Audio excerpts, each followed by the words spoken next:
바벨론은 그 시대의 그 지역에서 별자리를 찾는 것, 즉 점성술, 하늘의 별을 보고 비가 언제 올까? 이런 것들을 맞추는데 탁월함을 가지고 있었어요. 그래서 그 주변에 있는 나라들이 바벨론의 천문학을 배우길 원했습니다. 그런데 이 느부갓네살이요, 포로가 되어 끌려온 이 사람들에게 바벨론의 천문학을 공짜로 가르쳐줘요. 원래 이게 기밀입니다. 별자리를 보고 비가 오는 시기를 맞춘다든지, 홍수가 나고 범람하고 기온이 떨어지고 계절이 바뀌는 시기를 정확하게 안다는 건 농사 짓는 것뿐만 아니라 전쟁하는 데 있어서 굉장히 중요한 날이에요. 그런데 느부갓네살은요, 이걸 그냥 알려줘요. 그 사람들한테 배우게 하고 익히게 하고, 그 익힌 걸 가지고 내가 지명하는 땅, 그 땅으로 가서 그 땅을 통치하는 데 써라, 이렇게 해요. 배포도 굉장히 큰 사람이에요. 이렇게 할 수 있었던 이유는 자신감이 있는 거예요. 통치하는 데 있어서 두려움이 없는 사람이에요. 왕으로서 땅만 넓힌 게 아니라 사람을 다루는 용병술도 있는 사람이에요. 인재를 적재적소에 잘 쓰는 사람. 그리고 한 번 임명하면 그를 신뢰하고 믿어서 웬만하면 저기 하죠. 그러니까 왕으로서는 난 사람이에요. 그 자신감 있는 바벨론의 왕 느부갓네살이요, 이스라엘을 멸망시켰어요. 이스라엘은 패배했고 바벨론은 승리했고, 느부갓네살은 승리자고 다니엘은 패배한 사람이에요. 그래서 포로로 끌려왔습니다. 그런데 이 다니엘서를 보면 1장은 그냥 그런 사건이에요. 끌려왔다, 뭐 분위기가 이렇고 뭐 이렇습니다 하고, 2장부터 본격적인 이야기인데 놀라운 건요, 2장, 3장, 4장, 우리가 지금 4장까지만 봤잖아요. 2장, 3장, 4장 다 한 장에 한 번씩 느부갓네살이 하나님을 찬양하고 있어요. 이스라엘은 패배했고 다니엘은 패배한 나라, 멸망한 나라의 포로로 끌려왔는데, 느부갓네살이 이겼는데 희한하게 2장에도 느부갓네살은 패배한 나라의 신인 여호와 하나님을 찬양하고 있고, 3장에도 느부갓네살은 하나님을 찬양하고 있고, 4장은 전체가 다 하나님에 대한 찬양이에요. 이 찬양이 6장까지 가는데, 이제 우리가 시간이 지나면 배우겠지만 5장에서부터는 느부갓네살이 등장하지 않아요.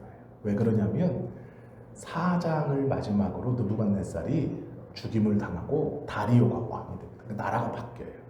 그런데 4장 느부갓네살이 죽임당하고 바벨론이 멸망하는 그 내용은 써있지 않는 요 4장, 오늘 우리가 쭉 3절까지만 볼 것이지만 그 뒤에 이야기, 느부갓네살이 꿈을 꾸고 또 꿈에서 깨어 37절, 그의 나라는 영원하다 라고 말하며 이렇게 하나님을 찬양하는 그 느부갓네살로 끝내요.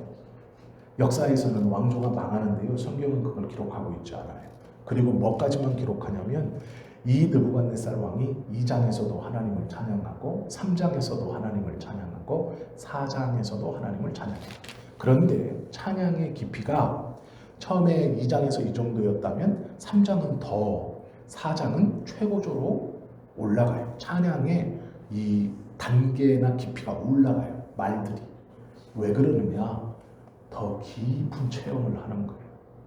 승리한 나라의 왕인데 패배한 국가의 신에 대한 경험을 하고 그 자기가 체험한 것에 대해서 하나님을 2장에서 3장에서 4장에서 찬양하는데 그 농도가 올라가요. 다니엘의 입장에서 보면 나라는 망했습니다. 자기는 포로로 끌려왔어요. 패배했는데 희한해요.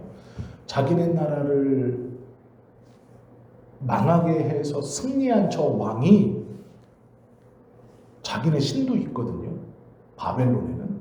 그런데 그 왕의 입으로 패배한 나라, 포로로 끌려온 사람들의 신을 찬양하는 걸 다니엘이 보는 거예요. 2장에서도 3장에서도 4장에서도. 이건 그냥 일어나는 일이 아니에요. 4장 1절부터 3절까지 보면 풀무불의 사건, 금신상을 세워놓고 절해라. 못하겠습니다. 던져버렸는데 하나도 해를 입지 않고 나왔어. 그것을 보고 놀래서 이 느부갓네살 왕이 찬양하는 내용이 1절부터 3절인데요. 이 찬양을 통해 멸망한 나라의 백성, 포로로 끌려온 환경에 있는 다니엘과 이 세 명의 친구들은요, 인생은 참 아름답습니다 라고 노래할 수 있는 근거가 돼요. 그 이방, 어쩌면 원수 같은 느부갓네살이 하나님을 찬양하는 그 찬양을 통해서 그렇다는 거예요. 시간이 되시면 유튜브에 들어가셔서 인생은 아름다워 라는 영화를 15분짜리 요약본이 있어요. 꼭 한번 보세요. 재밌어요. 무서운 것도 없고 폭력적인 것도 없어요. 재미있습니다. 이 영화의 배경은요, 남자 주인공 귀도라는 이 남자 주인공이 친구의 차를 타고 삼촌을 찾아 도시로 막 가는 거예요. 그런데 그 가면서 여러 가지 일이 벌어지는데 자동차 브레이크가 고장나서 그걸 고치려고 서 있다가 한 아가씨를 딱 만나게 돼요. 그런데 그 아가씨의 첫눈에 반해요. 이 아가씨가 도로라는 아가씨의 이름을 가지. 도시에서 이런저런 일을 겪어요. 둘이 결혼했습니다. 그래서 아들을 낳는데 아들 이름이 조슈아예요. 여호수아. 여호수아, 조슈아 다 똑같은 말이에요. 이사야 다 같은 말이에요. 아들 이름을 조슈아라고 붙여요. 그래서 셋이서 정말 행복하게 살아요. 그런데 어느 날 독일이 이탈리아를 침공합니다. 그래서 유태인들을 싹 잡아가요.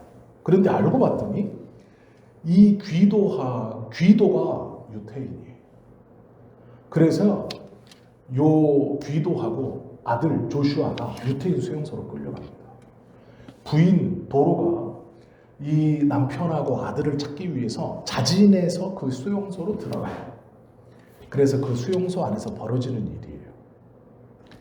수용 생활을 하다가 현실을 깨닫게 돼요. 유태인들이 죽어가고 있고 정말 많은 유대인들이 여기서 죽는다는 걸 이 귀도가 알게 돼요. 그래서 절망합니다. 그런데 자기에게 누가 있냐면 아들이 지금 있잖아요. 아무것도 모르는 이 아들 조슈아. 그 아들에게 그 유태인 수용소에서의 비참한 생활을 뭐라고 얘기하냐면 이제부터 아빠하고 게임을 하는 거야.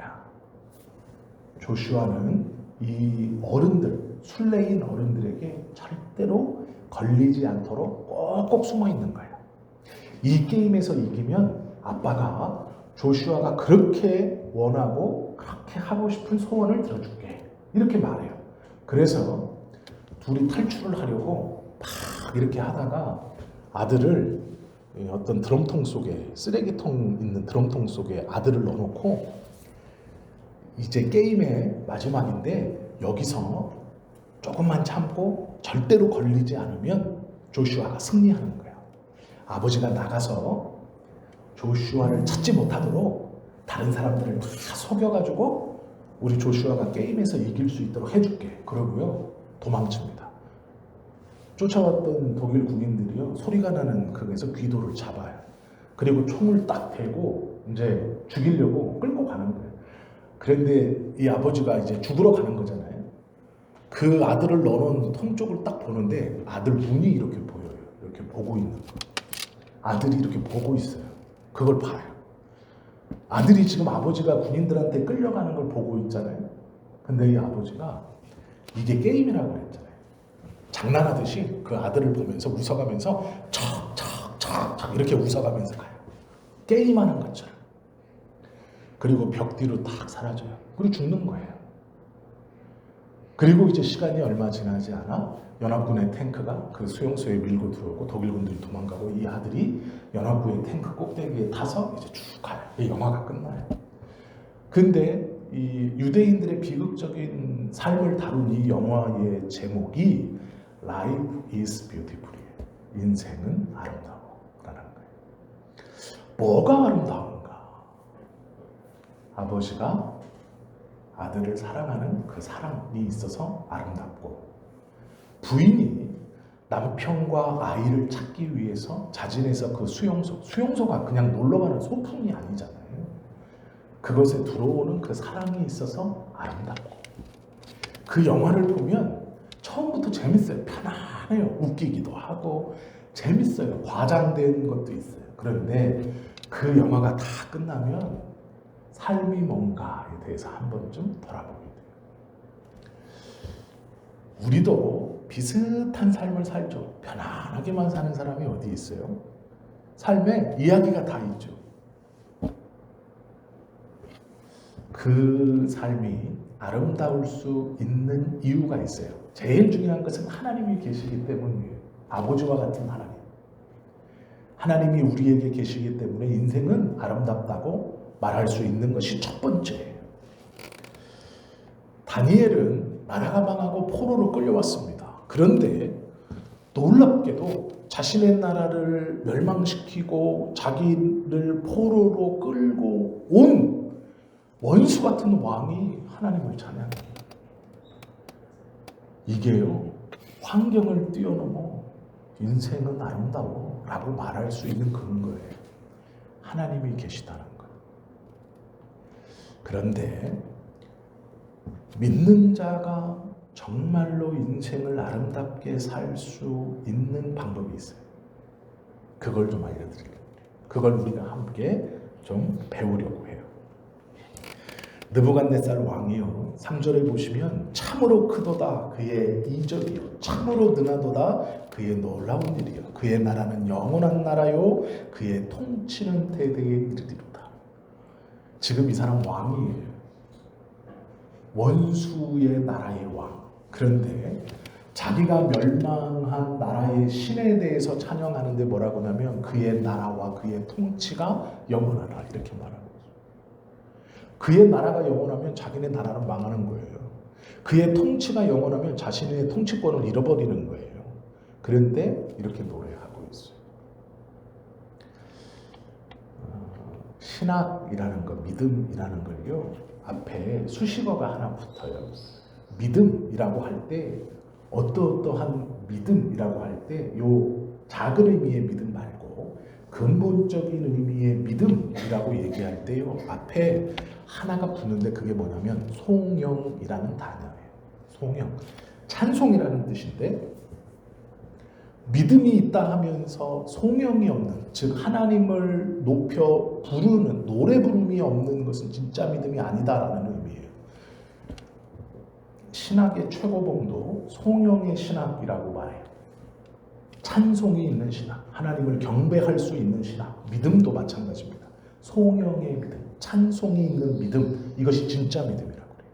그러면 우리의 삶이 이러한 일상적인 삶 속에서 정말 하나님 앞에 인정받고 믿음을 증거하며 살아갈 수 있는 한 가지의 이유는, 첫 번째는 말씀드린 것처럼 하나님으로 인하여 되는 것이고, 두 번째가 중요해요.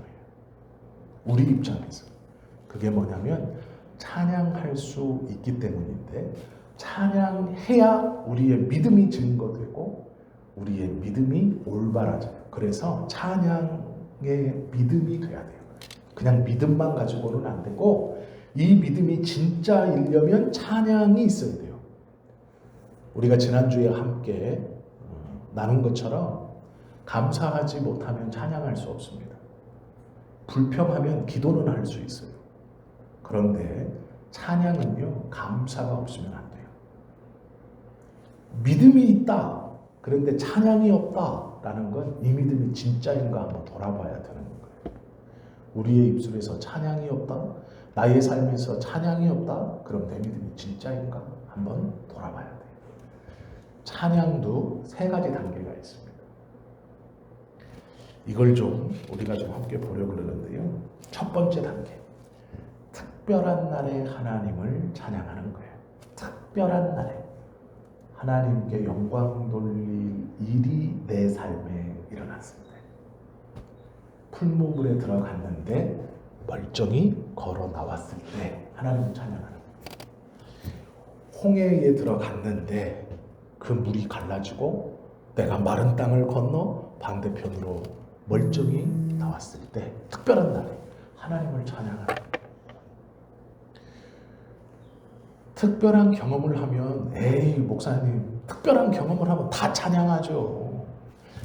내 통장에 생활비가 딱 꽂히면 찬양하죠.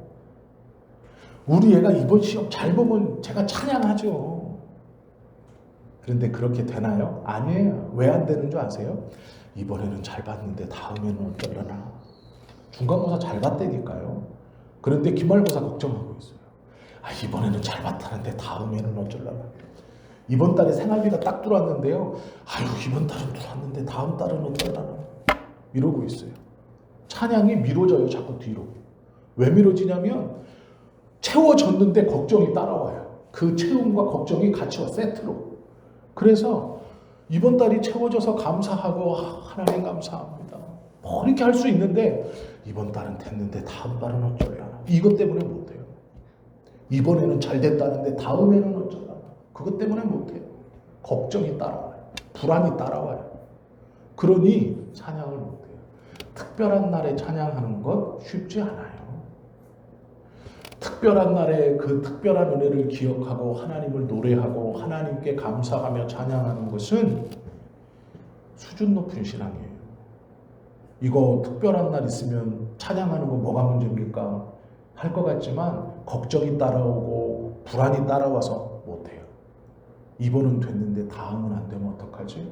왜요? 계속 어려웠거든요. 계속 힘들었거든요. 그것이 나의 막 삶의 일부분에 붙어 있어요. 그래서 잘 되어도 불안이 다시 나와요. 걱정이 다시 나와요. 그래서 찬양 못해요. 믿음이 있는 사람이 적어도 특별한 날에는 찬양할 수 있어요. 오늘 같은 날, 주일이잖아요. 특별한 날이에요. 모든 날이 다 주님의 날이고 모든 날이 좋은 날이지만 오늘은 특별히 시간을 정해서 찬양하자고 모인 날이에요. 예배가 곧 하나님을 찬양하는 거죠. 오전에 오후에 시간을 정해서 오늘은 특별히 찬양하자 모인 날이에요. 그러면 같이 찬양하고 기쁘게 찬송하고 하면 되죠. 그런데 오늘은 찬양하고 기쁜 날인데 내일은 또 걱정이 있는, 내일까지 쉰대. 나는 모레는 또 반절 나가서 일하잖아. 아니, 오늘은 특별한 날이라니까요. 오늘은 찬양해도 되는 날이래요. 오늘은 그런 날이에요. 그거 약속하고 모인 날이에요. 그런데 못해요. 내일 걱정이 벌써 들어와 있고 모레 걱정이 벌써 들어와 있고 5월달 중순, 이제 초순인데 5월 말에 이자가 벌써 들어와 있어요. 걱정이. 6월달에 뭐가 벌써 들어와 있어요. 가족 모임을 하는데 아이고 자랑할 것도 없고 들어와 있어요. 이게 안 돼요. 특별한 날에 찬양하는 건 기본 같지만 기본이 아니에요. 전심으로 내가 찬양할 수 있는가 중요해요. 어떤 날을 내 스스로 특별하게 만들어서 하나님을 찬양해야지. 그것까진 바라지도 않고요. 특별한 하나님의 은혜를 경험했다. 그때 마음껏 찬양하는 거예요. 내일 일은 난 몰라요. 하루하루 살아요. 장래일도 아무것도 모르는, 우린 모르잖아요. 하나님께서 어떤 은혜를 주시면 그 은혜를 붙들고 찬양하는 것, 이거 수준 높은 믿음이에요. 이게 첫 번째예요. 두 번째는 뭘까요? 성경에 두 번째 단계가 있어요. 그게 뭐냐면 평범한 날 찬양하는 거예요. 이건 수준이 더 높은 거예요. 평범한 날. 아무것도 아닌 것 같은 날. 아무 일도 일어나지 않는 날. 그냥 똑같이 사는 그 어느 날. 그날도 찬양하는 거예요. 특별한 날 찬양하는 것도 대단한 거예요. 그런데 더 대단한 것. 일상에서 평범한 날 찬양하는 것. 이게 두 번째 단계. 이건 85점짜리 믿음이에요. 특별한 날 찬양하는 거 70점. 그것도 쉽지 않습니다. 국가고시 60점이면 보통 붙어요. 70점 대단한 거예요. 특별한 날 마음껏 찬양하는 거 대단한 거예요. 진심으로 찬양하는 거 대단한 거예요. 그런데 85점. 평범한 날 찬양하는 거. 나는 믿음이 있어. 평범한 날, 아무런 일이 벌어지지 않은 날 하나님을 전심으로 진심으로 찬양해. 대단한 거예요. 이게 놀라운 거예요. 특별한 이벤트가 없는데 찬양하는 거, 하나님을 높일 수 있는 것.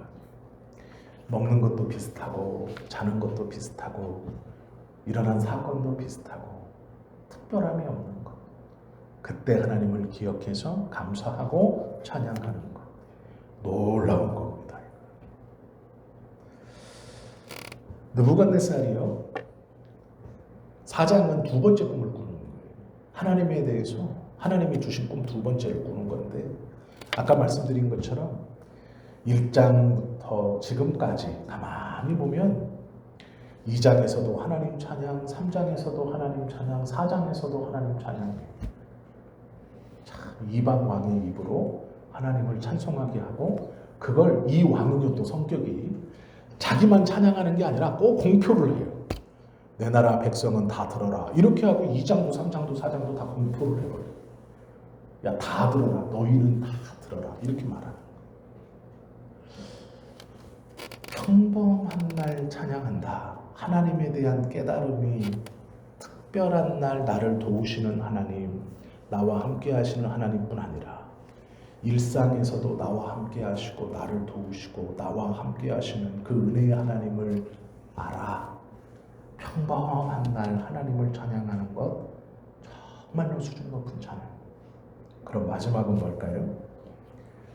마지막 3단계 뭘까요? 다 짐작하시죠? 어려운 날 찬양하는 것, 비 오는 날 찬양하는 것. 이것이 마지막.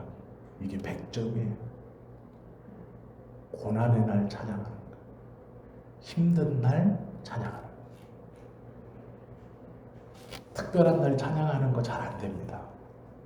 평범할 때 찬양하는 거 더 안 돼요. 그런데요, 고난 중에 찬양하는 건 가장 수준 높은 거 안 됩니다. 포로로 끌려와서 하나님 찬양하는 거 안 되는 건데 하는 거예요. 풀무불에 던져지는 걸 눈앞에 보고 있고, 불이 7배나 뜨거워졌는데 7배나 뜨거워졌는데 찬양하는 거, 주님을 높이는 거 안 되는 거예요. 그런데 하는 거예요. 이게 믿음의 수준이고 찬양의 수준이고 이것이 신앙의 수준입니다. 우리는 몇 점짜리인가요? 특별한 날 잊지 않고 하나님의 은혜를 찬양하는가? 75점. 괜찮아요? 벌써 붙었어요. 조금 더해서 평범한 날 찬양하는 거 85점. 이 정도면 거의 만점에 가까워. 그런데 정말 성숙한 신앙, 고통 중에, 어려움 중에 비가 오는 날 찬양하는 거 100점이에요. 이것이 삶을 아름답게 하는 믿음이에요. 우리의 삶이 어떻게 아름다울 수 있는가? 먼저는 하나님이 있기 때문에 아름다워요. 그리고 그 하나님이 있기 때문에 아름다운 그 삶은 찬송이 있기 때문에 아름다울 수 있어요. 특별한 날에도, 일상적인 날에도, 고난의 날에도 찬송이 있으면 아름다운 거예요. 믿음이 살아있기 때문에, 하나님의 은혜를 노래할 수 있기 때문에, 하나님을 기억하고 있기 때문에, 그는 고꾸러지지 않을 것이기 때문에 인생이 아름다운 거예요. 제가 예전에는 좀 한 번씩 말씀을 드렸었는데요. 김동호 목사님이라는 분이 있어요. 제가 굉장히 좋아하고 전도사 때부터 이분을 굉장히 좋아했어요. 그래서 이분이 쓰신 책들을 거의 다 읽었어요. 옛날 책부터 구해가지고 다 읽었어요. 그런데 이 김동호 목사님 설교는요, 신학은 없어요. 그냥 자기 마음을 얘기하는 거예요. 진리에서 어긋나진 않지만 이렇게 학문적으로는 약간 부족해요. 그런데 김동호 목사님이 우리나라에서 처음으로 은퇴하시기 전에 교회를 4개로 정확하게 쪼개서 성도들을 4분의 1로 딱 나누고 자기는 교회를 탁 떠났어요. 지금도 그 높은 뜻 교회들이 잘 성도님들과 함께 신앙생활을 하고 있어요. 그렇게 해서 은퇴하시고 나서 여기저기 이제 돌아다니면서 말씀을 전하는 거예요. 초청하는 모든 교회. 본인이 큰 교회 담임이었기 때문에 담임을 할 때는 작은 교회에서 부르면 못 갔어요. 스케줄도 안 맞고 시간도 안 맞고. 그런데 은퇴하시고 나서는 2명, 3명 있는 시골 교회도 가요. 부르면. 그래서 한참 바쁘게 다녔어요. 그런데 암에 걸렸습니다. 그래서 암 수술을 했어요. 폐암 말기 선고를 받고 어차피 죽을 거지만 조금이라도 더 살려면 자, 폐를 열어서 자릅시다. 그래가지고 20% 남기고 80% 잘라버렸어요. 그러니까 이제 20%, 100%였으면 20%로 폐가 줄어들었어요. 설교자한테 폐가 20%로 줄었다는 게 어떤 의미인지 아시죠? 네. 말을 이렇게 막 길게 못하는 거예요. 1부터 10까지 세보세요. 하나, 둘, 셋. 못 세는 거예요. 1부터 10까지 한숨에 하나, 둘, 셋. 이렇게 10까지 셌다면 이제 둘밖에 못 세는 거예요. 하나, 둘. 이렇게 해야 되는 거예요. 이거 설교자들한테는 고역입니다. 폐가 오그라들어서 숨을 쉴 수 없다는 건 말하는 사람들한테는 정말 죽을 맛인 거예요. 암 수술을 하고 항암을 하면서 2번이나 혼절했어요. 너무 아프고 힘들어서 항암 들어가서 2번 기절을 했어요. 그게 실려 나왔어요. 항암 중단. 그리고 또 체력 회복해서 또 들어가서 또 혼절, 항암 중단. 이거를 2번을 겪고 죽음이 코앞에 이제 왔죠. 수술을 하고 항암해서 혼절하고 집에 와서 누워가지고 눈물을 줄줄줄줄 흘리면서 하나님한테 그랬대요. 왜 납니까? 이렇게 했대요. 왜 납니까? 다 그렇죠. 그럴 수 있잖아요. 왜 접니까? 이제 내가 뭔 잘못했습니까? 내가 세습을 했습니까? 명성교회 가서 세습하지 말라고 1인 시위하고 이분이 그런 걸 했었거든요. 교회도 좋은 목사님들한테 나눠가지고 4개로 탁 쪼개서 다 이렇게 하게 하고 조그만 교회건 큰 교회건 부르는 모든 교회 뭐 시골 도시 가리지 않고 가가지고 복음 전하고 근데 왜 접니까? 내가 평생 복음 전하며 살았는데 왜 접니까? 이런 생각이 들더래요. 그렇게 기도했대요. 하나님 왜 접니까? 왜 납니까? 왜 그렇습니까? 그랬는데 하나님이 이제 그런 마음을 주시더래요. 왜라고 물었더니 하나님도 왜라고 대답하시더래요. 그런데 그 뒷말이 붙어 있어요. 왜 접니까? 그랬더니 왜? 너는 특별해? 이런 마음을 주시더래요. 왜 접니까? 그랬더니 왜? 너는 특별해? 무슨 의미인지 알겠죠? 너는 뭐가 달라? 이런 말이에요. 근데 그 말이 딱 드는 순간 납득이 되더래요. 나도 그럴 수 있지. 내가 특별하지 않지. 납득이 되더래요. 그런데 그 말과 함께 하나 말씀이 떠오르더래요. 이사야 40장 1절. 내 백성을 위로하라. 그래서 더 이상 체력이 안 돼서 교회에 가서 설교는 할 수 없어서 의자에 앉아서 유튜브를 켰대요. 생방송, 라이브 생방송. 유튜브를 아들한테 물어보고 손자들한테 물어보고 해서 유튜브를 핸드폰을 놓고 켜가지고 거기에 앉아서 안녕하세요 김동우입니다. 이렇게 해가면서 이제 하는 거예요. 암에 걸렸다는 김동우 목사가 유튜브를 트니까 암 걸린 사람들이 다 들어가는 거예요. 그래서 목사님 저도 무슨 암이에요. 저도 무슨 암이에요. 무슨 암이에요. 저는 몇 기예요. 기도해 주세요. 나 죽게 생겼는데 지금 나도 아파 죽겠는데. 그래가지고 그 내 백성을 위로하라 라는 그 말씀으로 유튜브에서 그래요. 저도 항암 받으면서 2번 혼절하고 이렇게 기도하고 그렇게 해서 말씀을 가지고 그분들하고 지금도 그걸 하고 있어요.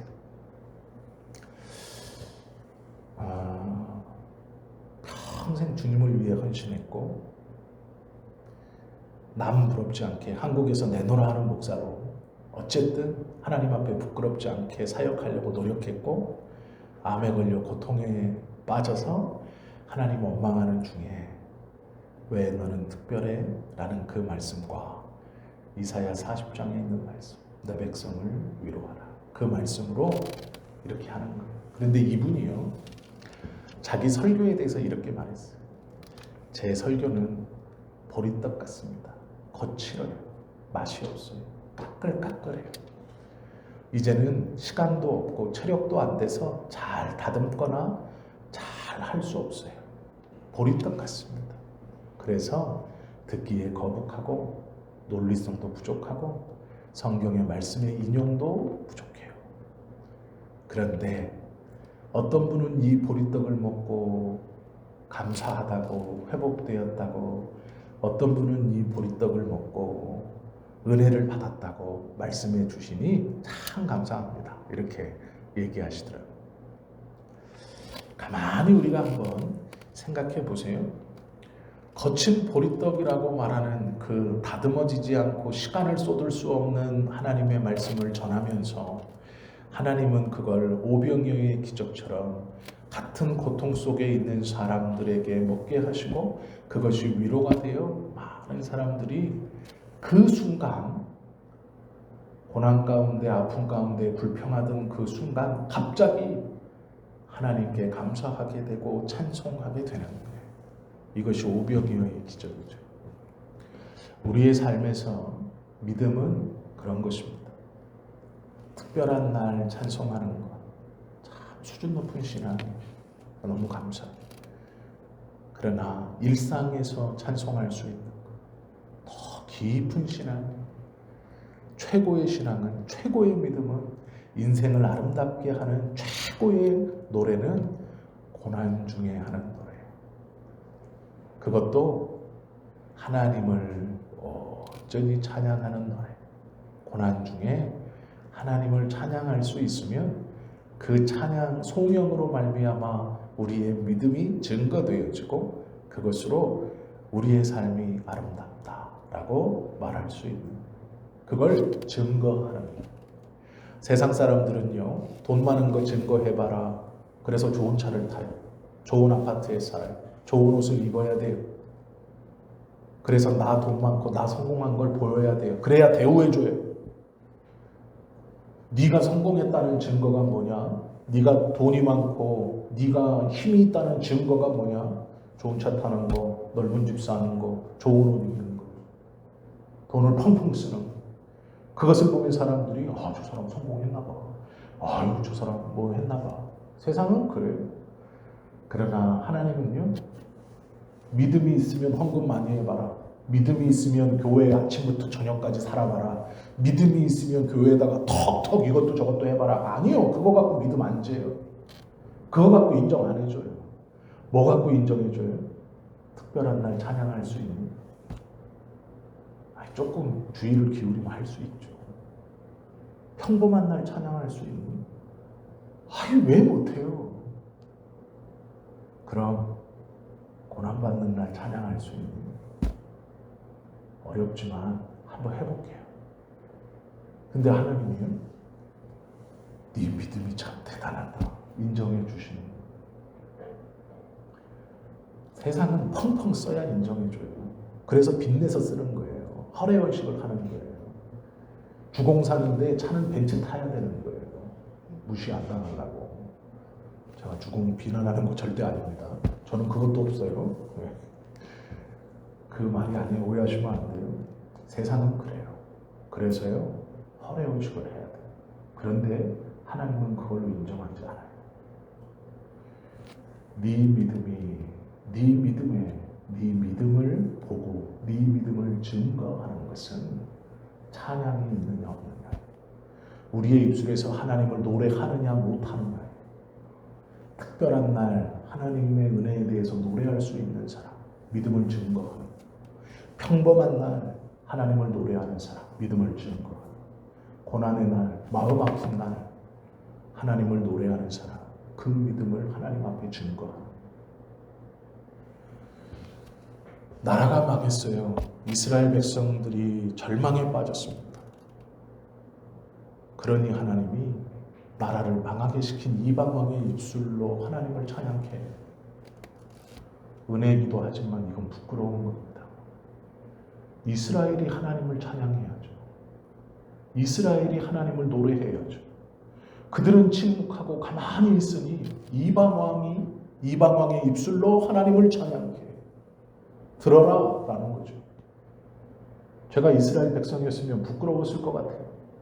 내가 노래해야 되는데, 내가 구원받고 내가 노래해야 되는데, 나는 나라 망했다고 절망하고 있고, 나는 포로로 끌려왔다고 절망하고 있고, 저 느부갓네살 왕이 하나님을 노래함이 2장에서보다 3장이 더 깊게, 4장이 더 깊게 믿는 자가 해야죠. 믿는 자가, 우리가 해야죠. 우리가 특별한 날 하나님을 노래하고, 보통의 날 하나님을 노래하고, 고난의 날 하나님을 노래해야죠. 그렇게 믿음을 세상 가운데 증거하고 하나님 앞에 증거해야죠. 그것을 통해 우리의 삶이 어떻게 살아서 아름다운 게 아니라 그것이 있는 삶이 아름다운 삶이에요. 하나님이 우리를 보시고 아름답다 하시는 이유가 그거예요. 정말 네가 아름답구나. 정말 네가 사랑스럽구나. 정말 네가 귀하구나. 뭘 보고요? 찬송을 보고, 찬송을 들으시고 아름답다 하시는 거예요. 이러한 하나님의 아름다움과 감탄이 모든 날 우리의 입술로 고백되는 찬송, 송영을 통해 하나님 앞에 증거되어지고, 그 믿음 탁 붙들고 찬송하며 우리 주님이 허락해 주시는 그 나라가 우리 앞에 올 때까지 한 걸음 한 걸음 감사하며 걸어가시는 저와 여러분 되시기를 예수님의 이름으로 축원합니다. 기도드립니다.